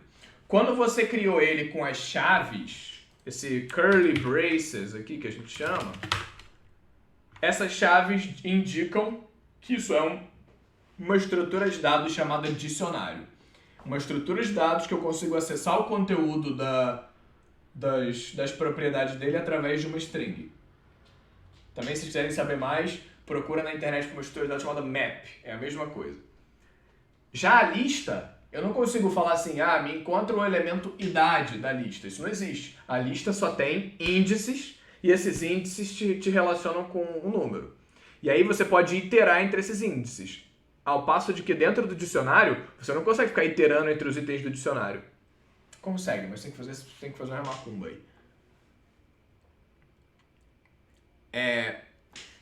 Eu vou mudar o cadastro para ele ser o seguinte. Então, em vez de uma variável chamada nome, a gente pode ter um pessoa, nome. Eu posso, em vez de ter idade, ter pessoa, idade. Aqui, ó, cidade, mesma coisa. Eu vou copiar esse pessoa aqui, botar aqui, ó, cidade. E por fim, pessoa, estado. Salvei. Vamos ver se a gente cai na mesma coisa que a gente fez, que a gente caiu da outra vez. O usuário se chama JP Belmonte, ele tem 28 anos, ele mora na cidade do Rio de Janeiro, RJ. Bom demais. Boa, Goldlink fez uma pergunta. O dicionário é a mesma coisa que um objeto em JS? Perfeito. Mesma coisa. Exatamente a mesma coisa. Você pode pegar ele depois e serializar para JSON. E, cara, a gente vai ver bastante o uso dessa serialização aí para como um jeito de se comunicar entre aplicações. Mas é perfeito. A analogia aí é o array é a lista. O array do JavaScript é a lista do Python. O objeto do JavaScript é o dicionário do Python. Muito bom. Tem várias, cada linguagem vai ter aí a sua estrutura de map e a sua estrutura de array. Poxa, toda vez que você tiver um esquema de fila, sequência, falar de array faz todo sentido. Toda vez que você estiver falando de acesso a um mundaréu de dados onde você não está necessariamente interessado na sequência, mas você vai estar interessado na identificação, aí sim o map ou o dicionário é a estrutura que mais faz sentido. Galera, ó, introdução, crash course do Python. Aprendemos a criar variável, aprendemos a fazer lista e acessar as coisas dessa lista, aprendemos a criar dicionário e acessar as coisas desse dicionário. Só falta uma última coisa super importante, tá? A gente aprender a importar um pacote. E no JavaScript, quem tem experiência de JavaScript, assim, pro Python é a mesma coisa. 999% das coisas, cara. 999.999 de 1 milhão de aplicações que a gente vai ter do Python não vão ser código que a gente escreveu. São código que outras pessoas fizeram, a gente está reaproveitando. O Python tem uma biblioteca gigante de pacotes de outras pessoas que ficam hospedados na nuvem que você pode instalar no seu computador. No JavaScript, a gente é o NPM, que seria o grande detentor desses pacotes quando está lá no Node, rodando o seu JavaScript. Só assim, descobri que tem um pacote aqui chamado readline sync que me permite imprimir texto na tela. No Python, graças a Deus, a gente não precisa importar uma coisa dessa porque já é tudo nativo. Mas no JavaScript, como ele era uma linguagem que nasceu para o browser, você precisa usar uma certa interface para ler coisas da tela. E aí, você vai lá no npm, acha esse pacote, readline sync, puxa ele para sua máquina, daquele npm install, e o que ele vai fazer essencialmente é copiar o código que está lá para sua máquina e você vai poder usar ele. No Python, quem assume esse papel é o que a gente chama de pip. E como é que você vai instalar um pacote? Então eu vou falar, existe um pacote para Python chamado JSON. Para que serve JSON? Justamente para lidar com comunicação do tipo JSON. Rafael, não sei o que é JSON. Tudo bem, não tem problema. É só para ilustrar. Como é que eu instalo um pacote que eu não tenho? Você vem aqui no seu... Estou aqui no meu terminal. Se você fez uma instalação direitinha do seu Python, o que vai acontecer é que você vai poder ter um pip install e o nome do pacote. E como é que eu descubro os nomes dos pacotes? Vem na internet, pip, opa, pip ou não, pip, caralho. Ó, pip é um... Opa, eu tô vendo uns negócios lá, tô procurando coisa aqui, mas não tô mostrando pra vocês. Vamos no meu browser. Pip é um gerenciador de pacotes, tal. E ele tem aqui um user guide explicando como que você instala pacote. Ele tem a explicação bonitinha, falando, poxa, você pode usar o pip da linha de comando, tal. Um dos pacotes que eu mais gosto e que eu mais uso, na verdade, no dia a dia, a gente vai usar na nossa aplicação aqui, são dois deles. Eu queria que a gente pegasse o requests e o pandas. Então aqui, cara, nessa página, essencialmente, ele vai te explicar como que você instala alguma coisa. Então é pip e o nome do pacote. Se vocês quiserem a fundo, entrem nesse link aqui e ele vai explicar direitinho o que está acontecendo. Mas eu vou focar em a gente dar bomba logo. Ó, pip install, eu vou instalar o pandas. Então pip install pandas. Dessa maneira. O que acontece? No meu PC, quando eu rodo isso, ele vai falar o requerimento já está satisfeito. Porque globalmente, no meu computador eu já instalei o pandas, eu uso ele todo dia. Então vai rodar aqui. Com vocês o que vai acontecer? Ele vai fazer os downloads de código. E esse código vai estar disponível para você depois importar no Python. E outro que a gente vai instalar aqui, então instalem comigo aí, é o pip install requests. O que o requests faz, tá? O requests é um pacote que deixa a gente fazer requisição HTTP. Então, se eu quero pegar e entrar num site lá e puxar dado de um site, eu consigo dar uma requisição GET no site com o requests. Beleza? É só para isso, para a gente fazer. Se eu for interagir com uma API, se eu for entrar num site, eu uso o requests. Esse request vai me trazer de volta a resposta do mesmo jeito que meu browser receberia essa resposta com uma requisição HTTP. Instalem esses dois pacotes. A gente vai usar ele. O Rodrigo falou que está instalando pandas ainda. É normal quando você instala um pacote, porque olha só, vê quantas mensagens de requirement already satisfied eu tive aqui.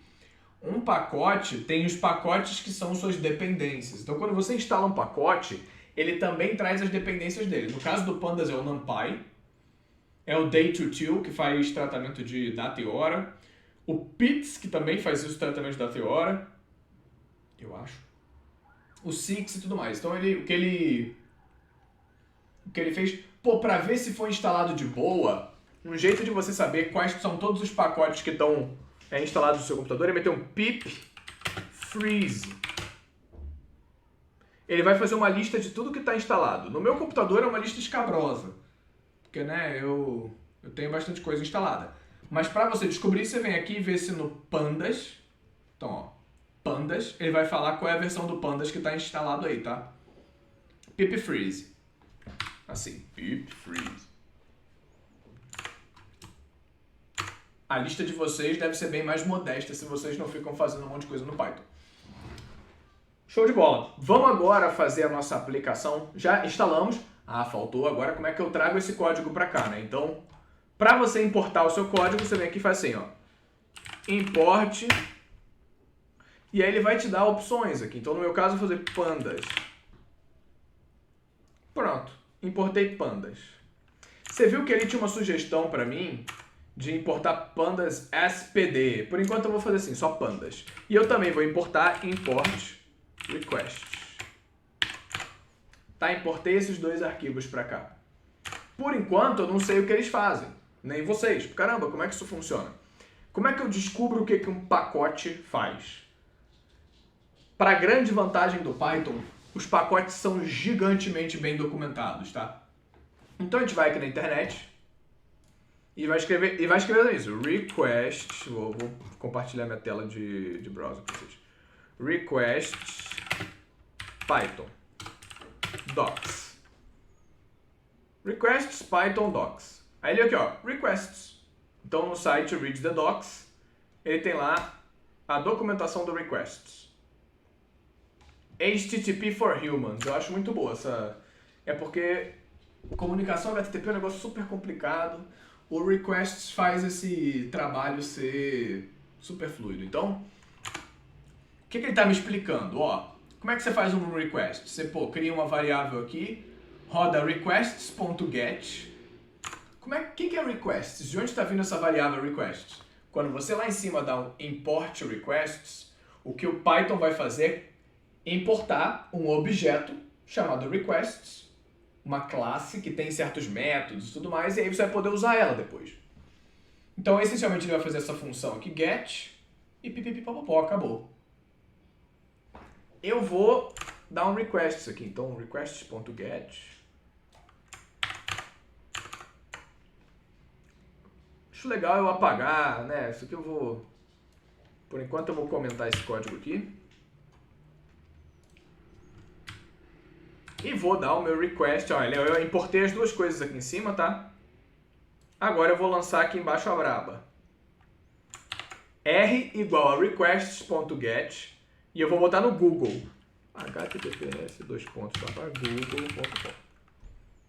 Aqui é Alt, autenticação, eu vou apagar. E por que isso, tá? Se vocês vierem aqui no requests, não vai dar pra gente entrar no profundo detalhe do que está acontecendo aqui, tá? Gente, eu tô mostrando meu navegador. Eu sou streamer noob, desculpa. Voltei aqui. O que eu fiz só? Eu comentei o código que estava aqui, deixei só a parte de cima, então eu vou até passar essa parte para baixo, porque depois eu vou compartilhar com vocês esse código aqui, tá? No GitHub. E aí vocês podem, enfim, mexer no código, fazer teste vocês mesmos e tal. Requests.getgoogle.com. É isso que eu vou fazer. Eu tirei essa parte de alt aqui, autenticação, porque, não vou autenticar no Google, não tenho nada para fazer lá, isso aqui não serve para isso. E... vou mandar essa requisição e só ver o que acontece. Então, primeira coisa, vamos ver se vai dar erro. Ué, pipfreeze não, caralho. Python, primeiro script.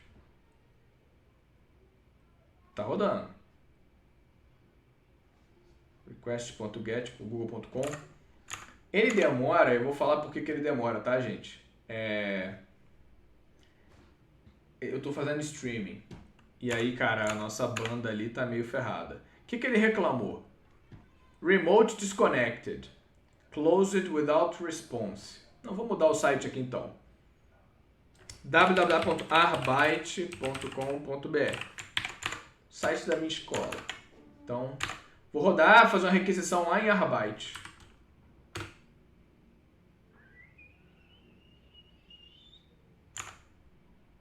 Agora, pelo tempo que está demorando, eu não sei se é por causa do stream ou se é porque de fato tem um bloqueio de requisição HTTP lá. Na Arbite não deveria ter. SSL error. Bad handshake. Tá difícil da gente fazer a requisiçãozinha aqui, hein? Deixa eu só botar um...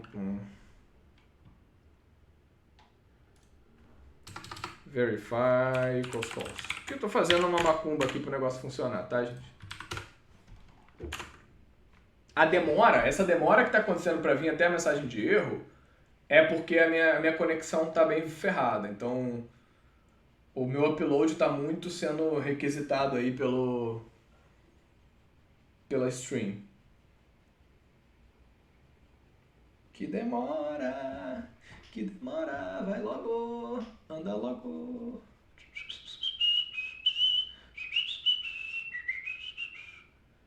Eu queria... Aí... Funcionou, Rodrigo? Você que testou a parada aí, funcionou? Nossa, mano, eu tô bugado aqui.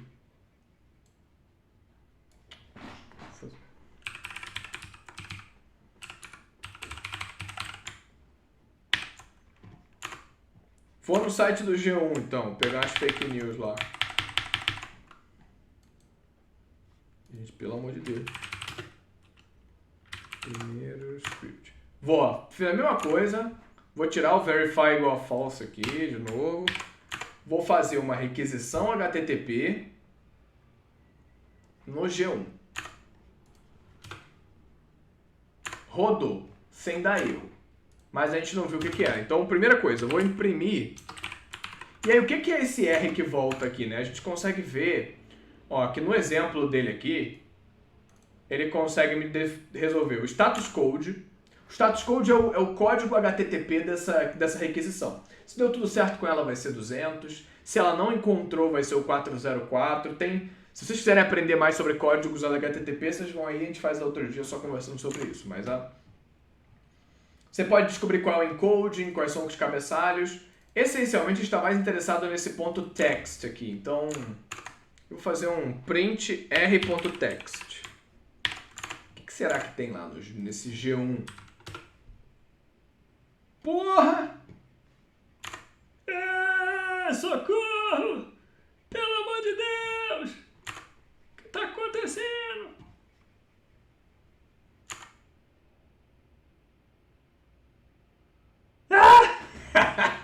Que isso? Eu achei que ia vir 1000 caracteres, não que ia vir 1 bilhão. Mas beleza. Rodou. O que é esse texto que veio aqui? Vamos dar uma olhada de perto nele. Um monte de JavaScript desgracento. Tinha os HTML lá em cima, mas até ficou soterrado. Ó, barra script, barra body, barra HTML. Galera, isso aqui é o código-fonte da página. Brabo. Porque se a gente consegue puxar o código-fonte da página, a gente consegue puxar umas informações interessantes. Do tipo, cara, vamos tentar pegar umas notícias. Então tem um textão aqui, né, uma string enorme. A gente pode depois procurar ver se acha umas notícias. Então, em vez de imprimir o r.text, eu vou colocar ele numa variável, tá? Uma variável chamada source. Então o source code dessa resposta vai ficar nessa variável ali. Vamos dar uma olhada no código-fonte do G1 para a gente ver o que tem por lá. G1. Brasil registra 1 milhão de bilhões de trilhões de casos de não sei o que. Ó, óbitos, não sei o que, mortes, Covid. Vamos procurar pela palavra Covid. Então, beleza, a gente puxou o site. Vamos ver se a gente acha notícias relacionadas com Covid. Então, cara, tem um texto grandão aqui, né? Vamos ver se a gente acha alguma coisa de Covid. Então, alguém tem uma sugestão? Como é que a gente pode procurar Covid? Pensa que isso é um texto enorme. Vamos ver o tamanho. A gente pode ver até o tamanho que esse texto tem, tá? Se a gente fizer assim, ó, print len source. O que ele vai fazer? Len é uma função que... não tô de novo no... Tem aqui, ó, print len source. O que isso significa? Eu quero que ele imprima o tamanho desse elemento source. Se for uma string, ele vai me falar qual o tamanho de caracteres. Se for uma lista, ele vai me dizer o número de elementos. Vamos ver, em vez de printar o texto todo, vamos printar o tamanho. Então, creio em Deus Pai Todo-Poderoso. 726.989 caracteres. É grande, muito texto. Como é que a gente pode encontrar um Covid aqui no meio? Vamos lá, tempo, descubram aí. Como é que a gente faz para encontrar uma substring dentro da outra? Como é que a gente acha uma string que está dentro da outra? No Python. Pode procurar no Google, mexe no Google aí assim, como achar uma string dentro da outra no Python e tentem sugerir aqui uma maneira de eu fazer isso. Se ninguém falar em 2 minutos, eu já chego com o gabarito.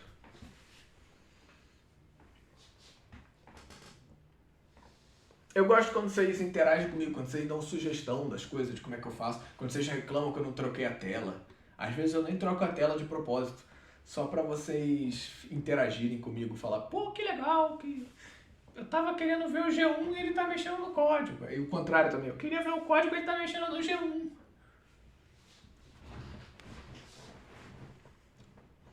Ninguém tem uma sugestão, não, de como é que a gente acha? ProcV! Gostei! João Pedro é o cara do Excel. Então, cara, muito bom, João. A cabeça é essa. Eu preciso de uma função que procure algo. E no caso a gente quer procurar meio que a palavra Covid em algum lugar aqui, né?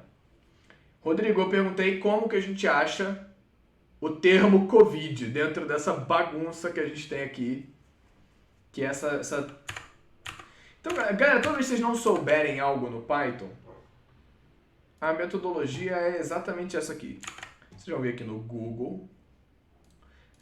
Para quem sabe inglês, procura em inglês. Para quem não sabe inglês, procura em português. Vou tentar procurar essa em português. Como encontrar uma string na outra em Python. Vamos ver se isso funciona. Buscar e substituir substring em string. Promissor, promissor. Vou clicar aqui no pythonprogressivo.net. Uma espécie de rock progressivo, Python progressivo, escova progressiva, partido progressista, ordem e progresso. Já tô ficando cracudo. Esse visual LSD da Twitch não ajuda também. Ó. Texto. Ends with. Interessante. Starts with. Find. Replace. Pô, esse find me parece interessante. Então vamos ver o que tem no find. Ends with.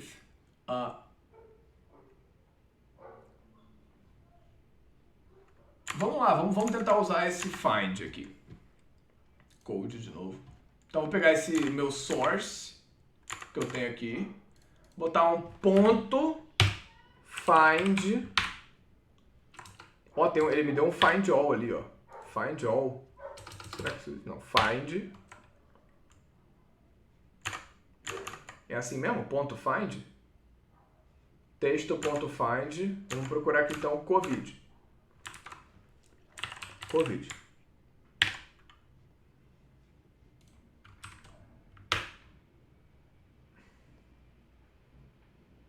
Object type int has no len. Ah, pô, deixei aqui a função len sem tirar ela. Então, beleza, agora tá source.find covid. Vambora. Achou. Retornou um inteiro. O que é esse inteiro? É o retorno da função. Na posição 348.359 tem a palavra covid com C maiúsculo. Não ajuda em nada a gente, né? Isso, pra falar a verdade. Eu queria achar todas as ocorrências dele, não uma só. Então vou procurar em inglês aqui. Vou voltar lá aqui e vou...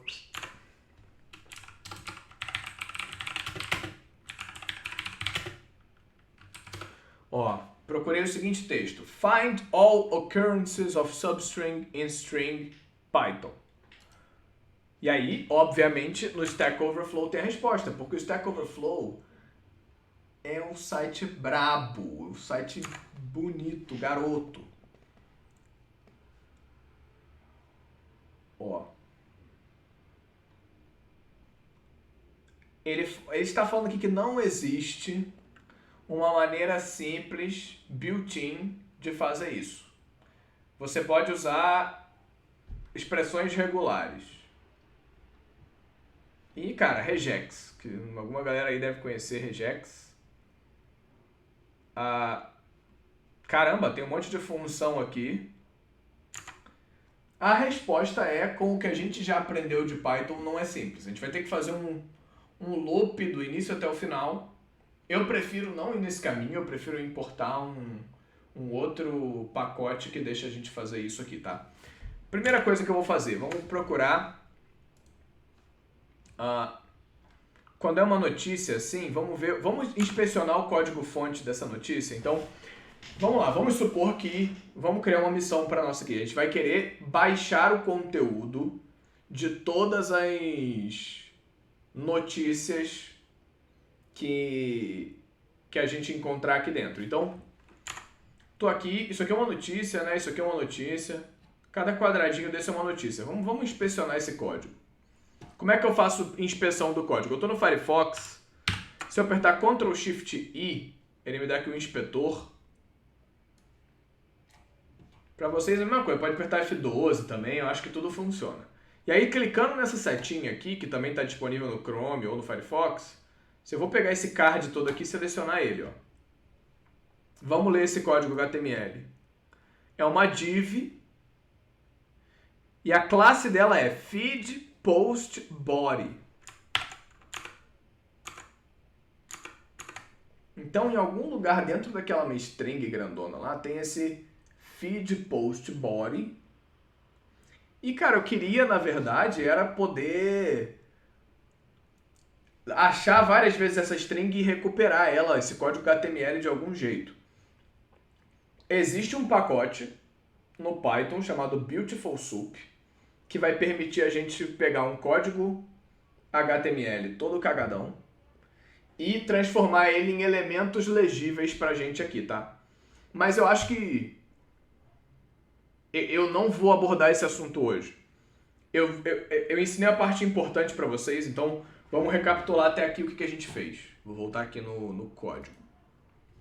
A gente, aprendeu a criar variável, instalou o Python, sabe já que a gente pode criar um arquivo .py no VS Code. A gente sabe criar variável no Python, a gente sabe criar dois tipos de estruturas de dado. Listas e dicionários. A gente importou um módulo usando o pip. Então, se você tiver, tem outro módulo que faz isso aqui, você vai usar o pip também para importar ele.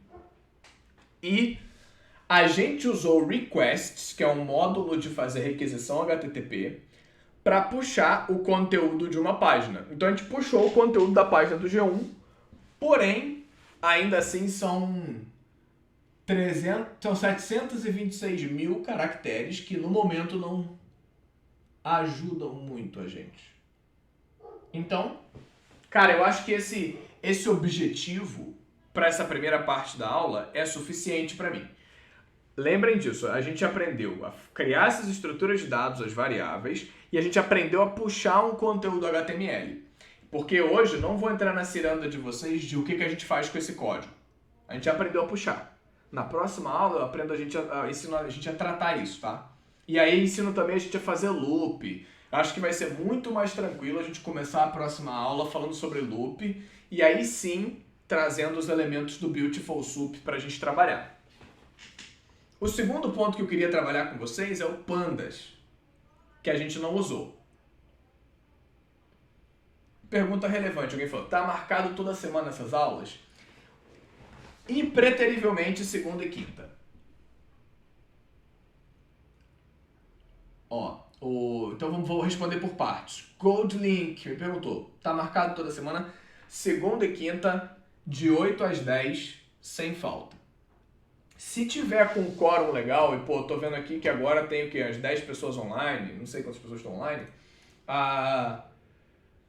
a gente pode fazer mais até. Então, cara, 3, 4 vezes na semana a gente descobre, faz um sabadão que é mais maratona, assim, mas eu de verdade quero sempre que não... Poxa, essa semana... deu um monte de problema. Segunda e quinta a gente vai sentar aqui e vai falar de Python. E se vocês trouxerem dúvida específica, assim, cara, Rafa, eu tentei fazer isso, eu vou pensar um jeito da gente conseguir se comunicar com mais tranquilidade. Então, boa parte das pessoas que estão aqui já falam comigo pelo Slack ou pelo WhatsApp, mas eu vou tentar criar um canal de comunicação unificado. Mas por enquanto eu quero saber se a galera vem, se vai ter o quórum aqui pra gente falar. Então hoje a gente foi bem no beabá. Só que se a galera que ficou é uma galera que já está avançada, que já entende de JavaScript, por exemplo, eu consigo fazer mais paralelo com assuntos já abordados antes e eu consigo também acelerar um pouquinho na parte prática. Que isso aqui essencialmente é a parte prática. Então beleza, conseguimos fazer uma requisição, conseguimos pegar o texto. Agora o que a gente faz com esse texto? E aí tem tudo a ver com a pergunta do Rodrigo. Rafa, na teoria dá para puxar do Twitter e pesquisar quantas vezes foi falado estocavento, só com isso aí, né? Sim, dá. E aí, especificamente, essa requisição que a gente fez foi uma requisição GET que retornou um texto HTML. Mas a gente podia fazer uma requisição GET no endpoint de uma API e o que voltaria não é um HTML, é um JSON. É um texto estruturado, é uma resposta estruturada na notação de objeto do JavaScript. E a gente poderia importar esse objeto, ele se tornaria um objeto dentro do nosso Python. E aí a gente teria um dicionário que na verdade é uma resposta JSON que veio de um site. E cara, com isso a gente daria para brincar com muito mais facilidade. O Twitter tem uma API que permite a gente fazer isso. Então na próxima aula, o que a gente pode fazer é uma requisição na API do Twitter. O problema maior é que a gente vai ter que criar o acesso, ter a chave de acesso, enfim, eu crio a minha aqui e a gente faz na próxima aula. E aí a gente faz também uma desestruturada no HTML mesmo. Mas agora vamos ver o Pandas. Então a última aplicação de hoje, para esses 20 minutinhos finais aqui, é mexer no Excel, um arquivo Excel. E aí eu vou tentar achar um arquivo Excel aqui no meu computador, tá? Me deem 2 segundinhos. Documentos, empresas TI maiores para modelagem.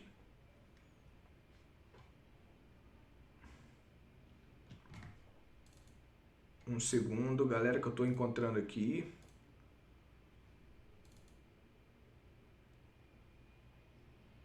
Acho que rolou, hein? Boa. Eu vou pegar um arquivo Excel, copiar ele para nossa pastinha lá. C, projetos, Python Twitch. Ó, aqui no meu VS Code surgiu um novo arquivo aqui, XLSX, Final LinkedIn, não sei o que. Ah, ele não consegue abrir aqui, mas beleza, é um arquivo Excel. E aí eu vou abrir, talvez valha eu botar um Excel aqui para vocês, né, para vocês verem. Não, melhor, vou abrir logo no Pandas. Então, beleza, essa parte aqui também eu vou comentar. Então, como é que eu abro um arquivo Excel com o Pandas? Cara, é mó simples. Então eu vou pegar, eu vou criar uma variável que eu quero, na qual eu vou colocar essa informação. Então essa aqui eu vou chamar tipo spreadsheet. Ah, muito nome, muito grande. Sheet. E eu vou... Boa, Rodrigo perguntou, como comento o bloco de código de uma vez? Ctrl, ponto, vírgula. Isso aqui, ó, edit, não, selection,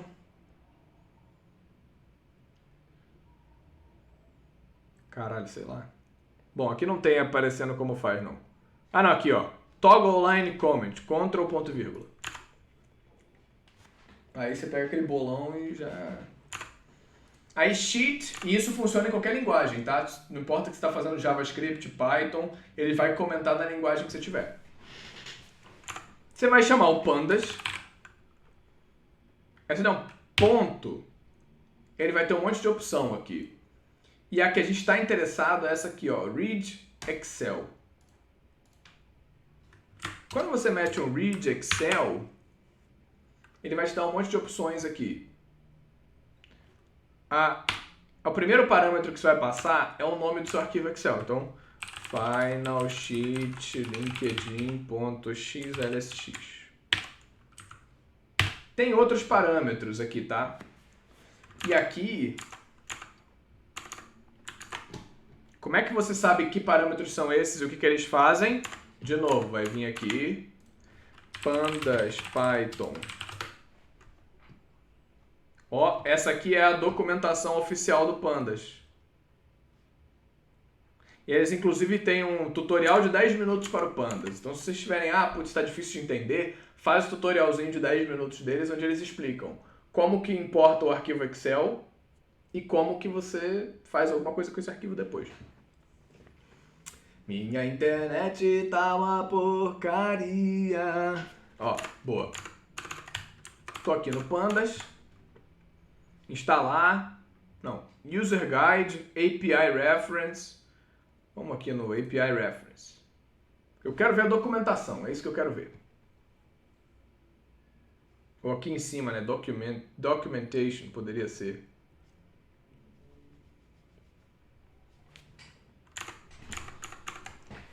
Eu preciso dar um jeito nessa internet, que tem 300 mega, mas parece que não tem. Não sei, gente. Botei bitrate muito alto aqui da stream. Agora a internet tá... Eu preciso dar meus exemplos, eu preciso clicar na internet. Alô, Vivo Fibra? Eu queria cancelar meu plano. Tá bom, tá demorando pra caramba. Vamos voltar lá e vamos fazer na raça. Tipo, como é que faz na raça? Você não lembra nada de cabeça, você vai testando, vai dando erro até acertar. Então, não vou botar mais nada aqui não, vou só mandar isso. E se ele reclamar, reclamou. Vou voltar aqui pra tela, vocês vão ficar bolados que eu não voltei pra tela. Fala, tela, tela, tela. Já voltei tela, pronto. Aí... Sheet, Pandas, Read Excel, Flow. Rodou. Mas nada aconteceu. Aí eu vou dar um print nesse sheet aqui, né? De novo, vamos. Python, Flow. Oi, caralho. Veio alguma coisa aqui. Então, unnamed, 0, URL. Quando você importa uma coisa assim no Pandas, o Pandas vai ter uma estrutura que é uma estrutura muito maneira. Perguntaram ali se eu sei uma extensão boa para o Python ficar mais visual no VS Code. Sei lá, eu uso esse aqui que fica tudo meio com cara de Vaporwave, tipo essa identidade visual do canal aqui, mas eu acho que tem, se você vier aqui no Marketplace, se der uma procurada por Python, ó, ele oferece linting também, você pode, ó, Python for VS Code. A maioria dessas extensões que oferecem funcionalidade também de lint, oferecem de... Ah, você está falando que está tudo branco aí. O seu arquivo está com a extensão .py? Isso é super importante. Se ele não tiver com a extensão .py, tá. Então, sei lá. Não sei dizer. Boa. Eu vou seguir aqui. Então, quando eu imprimi meu sheet, apareceu essa parada aqui, que é meio que um monte de dado, mas um monte de 3 pontinhos que não serve pra nada também. Não consigo ver o que tá acontecendo. Um jeito da gente começar a entender como é que tá a estrutura dessa planilha pode ser a gente usar um negócio chamado head. Então, head, assim. Então vamos ver como é que tá o head desse... A mesma merda. Ele só, em vez de imprimir um trocentos de coluna, ele imprimiu 14 colunas. Não, ele tentou 5 linhas só. As primeiras 5 linhas do negócio. Em vez de head, vou botar aqui um... columns.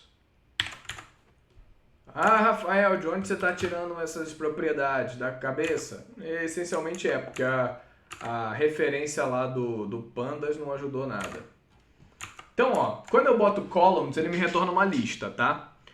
A primeira parte são os nomes das colunas, isso aqui. Então, a primeira não tem nome, ele deu um nome arbitrário de 0.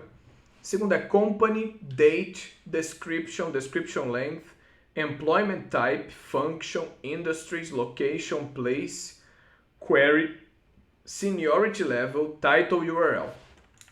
Legal, é uma planilha mesmo, o negócio. E aí, se a gente quiser dar uma olhada nessa planilha, cara, eu vou abrir ela no meu Excel aqui. Pra vocês verem, porque pô, é a melhor visualização desse negócio, não tem jeito.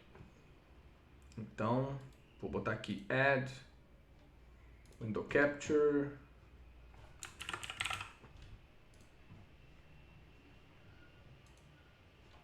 Vocês estão vendo no Excel aí? Boa, botei aqui junto também, pra gente ver junto. Vou dar um zoomzinho.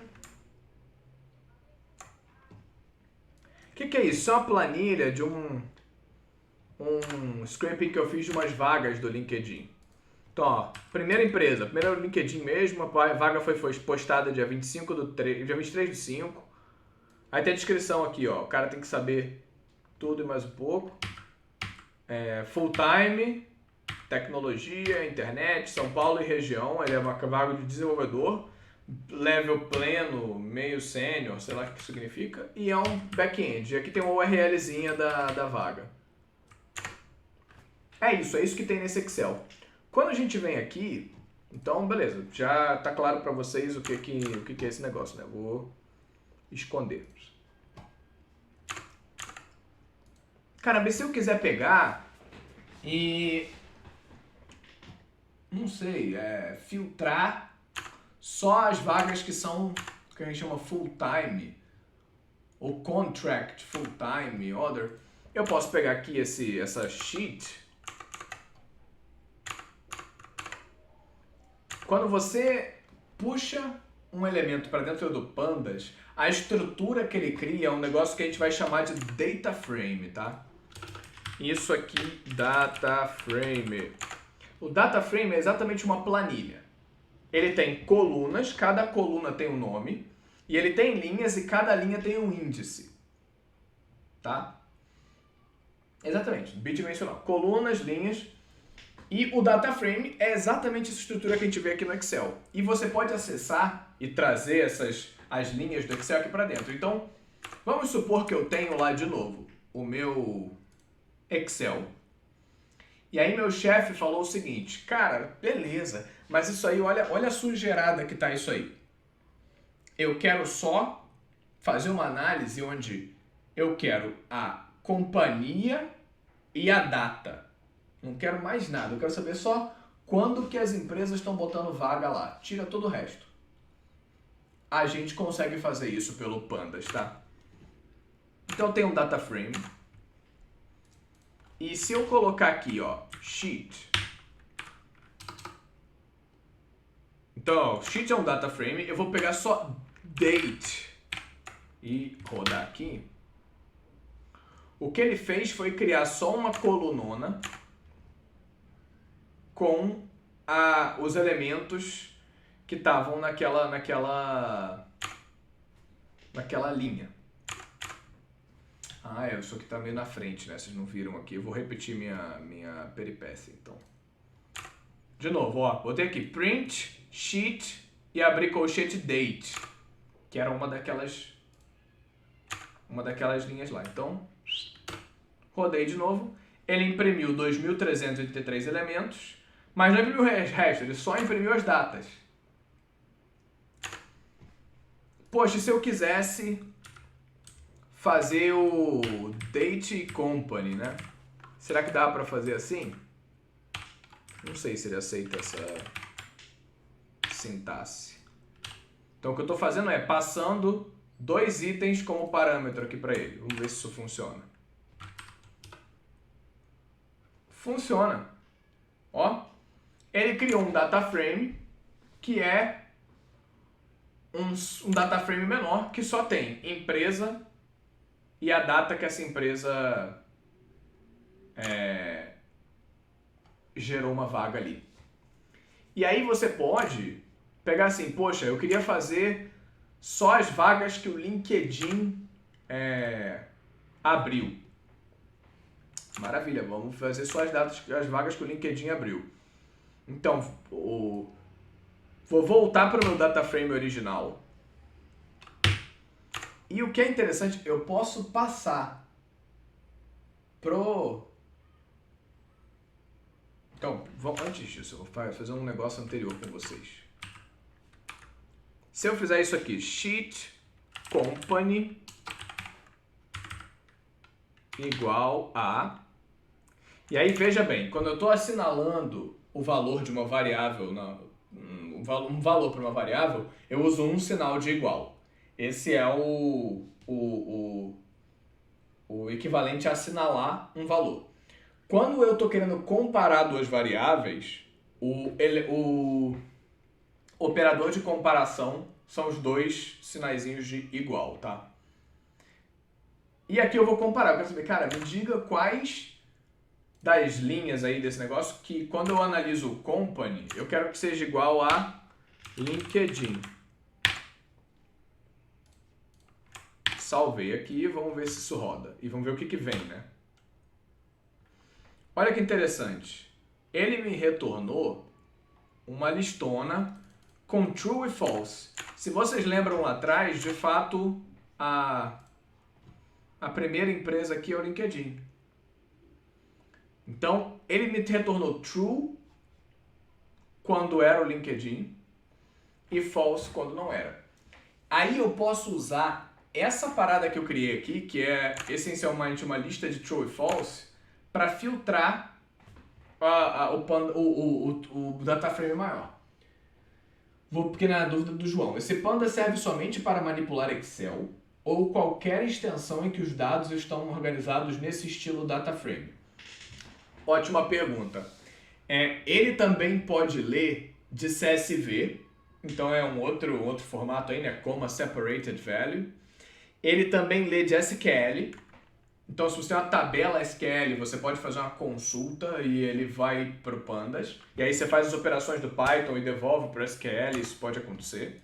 O jeito melhor de você descobrir é dar uma olhada aqui em pandas. Ponto. E aí você pode dar uma olhada aqui, ó. Set options, read Excel,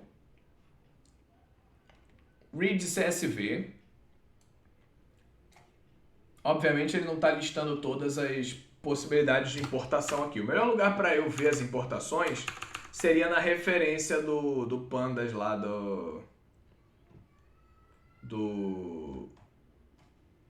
da documentação, mas na internet não está colaborando nem um pouco aqui. Beleza, uma vez que eu criei esse true e false aqui, a última coisa que eu quero mostrar para vocês é que dá para eu filtrar o meu resultado anterior com esse negócio que eu criei aqui, que é uma lista de verdadeiro e falso. Então, se eu botar aqui o mesmo data frame e passar essa lista de verdadeiros e falsos como o índice que eu estou procurando aqui, e essa é uma sintaxe meio loucura, tá? Vocês vão, ó, primeiro eu vou separar ela, que estou programando também com a bunda já, fazendo aqui, ó. Filtro igual a... Não, o que eu tinha feito lá? Sheet company igual a LinkedIn. Então eu criei um filtro aqui. Depois eu posso aplicar esse filtro dentro do meu próprio data frame e vamos ver o que vai voltar. Só voltou um record, que era justamente o record da empresa LinkedIn. Se eu botar outra empresa aqui, Nubank,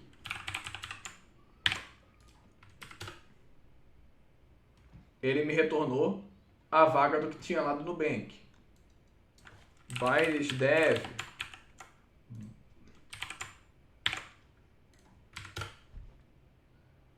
Ó, Baires Dev já tem mais vaga, tem 82 vagas.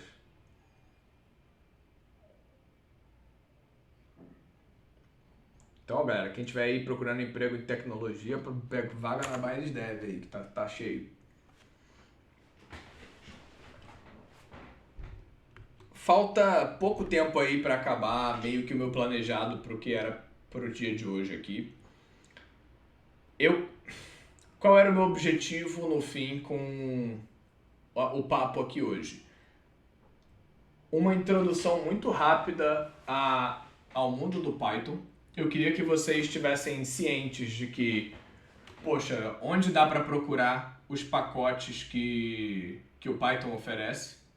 Eu queria que vocês soubessem criar variáveis e estruturas de dados simples e soubessem rodar códigos com essas variáveis e estruturas de dados. E, cara, pelo que eu vi da galera que veio aqui pro stream, a boa parte já tem alguma experiência com alguma linguagem de programação, tá? Então, o meu objetivo aqui é, provavelmente para o próximo encontro que a gente tiver, falar um pouco sobre loops. Então, começar falando sobre for, sobre como a gente usa esses loops para rodar dentro dos nossos iteráveis. E, cara, o Python é um pouco diferente do que outras linguagens quando a gente está falando de loop. O loop do Python tem muito mais a ver com tem muito mais a cara do for each. E aí essa figura do iterável é um pouco diferente. A gente muito poucas vezes vai usar um contador no Python da maneira que a gente usa em C++, em Java, em C, outras linguagens assim. A gente normalmente vai estar ali iterando em cima de um elemento iterável e é ele que vai ditar onde a gente está. Para a próxima aula eu vou trazer um exemplo muito simples de um negócio que dá pra gente usar, e aí talvez a gente já comece a explorar um pouco o Beautiful Soup, que é aquela ferramenta de puxar os dados da internet de maneira mais estruturada. Eu vou escolher uma API legal também pra gente ler. E se vocês tiverem sugestões de coisas pra gente fazer aqui, então, caramba, eu queria tanto aprender a mandar um e-mail com Python, eu queria tanto aprender a abrir programa com Python, façam essas sugestões pra mim, pode mandar, cara, sei lá, no chat, na Twitch, no Instagram, onde vocês tiverem o meu contato, e aí eu vou estabelecer também um lugarzinho pra gente ter a comunidade do pessoal aprender junto, tá? Isso aqui é um jeito de, pra quem já estudou programação, começar a dominar essa linguagem, cara, que é super poderosa. E para quem nunca estudou, é um início traumático, assim. Então eu acho legal esse trauma, porque você aprende de um jeito um pouco mais rápido. Beleza? 2 horinhas, acho que é um ótimo tempo da gente pegar e aprender umas coisas assim. Para a próxima aula, como a gente já vai ter as coisas mais estruturadas, a gente vai passando uma por uma, beleza? E aí, quem estiver vindo com regularidade, a gente coloca junto no mesmo canal e começa a aprender todo mundo junto, fechado?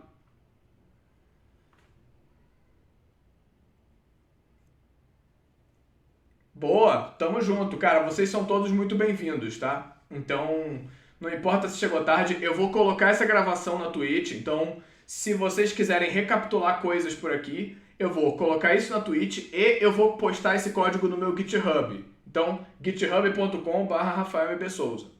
É só pegar lá os códigos que eu botei aqui, eu vou subir todos pro meu repositório. Fechado? Westside? Até segunda-feira e boa noite para todos.